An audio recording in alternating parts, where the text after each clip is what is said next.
Para mí el empoderamiento como gitana es decir, soy mujer, soy gitana y sé que delante de mí hay una serie de barreras que voy a derribar y voy a ser quien quiero ser realmente. Es una toma de conciencia y de consciencia de que somos muchas, de que estamos unidas, de que el diálogo es posible, de que tenemos fuerza y de que tenemos razón.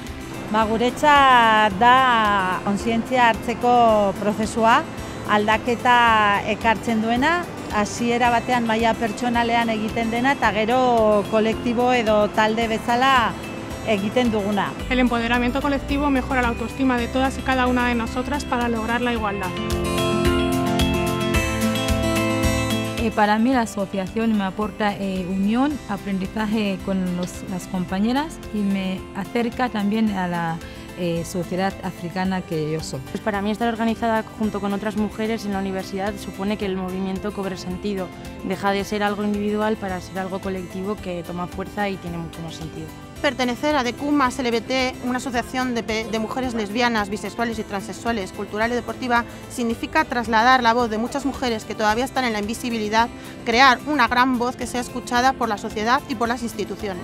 Niretzako emakumeen elkarte batean egotea eta lan egitea suposatu du feminismoari buruz gehiago jakitea. Como mujer también me ha empoderado para seguir luchando por y para la igualdad. La red de mujeres y colectivos de mujeres de Estella hemos conseguido reconocer la genealogía feminista que nos precede y crear una red de cuidados y autodefensa para luchar en Estella por una sociedad más igualitaria y reivindicar el espacio que nos ha sido vetado en el espacio público. Yo creo que ha aportado un cambio de mentalidad, ha hecho que las mujeres gitanas contemos nuestra realidad, que nos conozcan y se rompan todos esos clichés y estereotipos que hasta ahora había habido y que las mujeres gitanas tenemos voz y mucho que decir.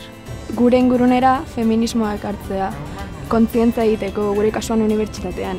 El dejarnos claro que el trabajo continuado juntas y por objetivos comunes, con esa fuerza posibilita esos cambios sociales que a unas y a otros nos siguen beneficiando.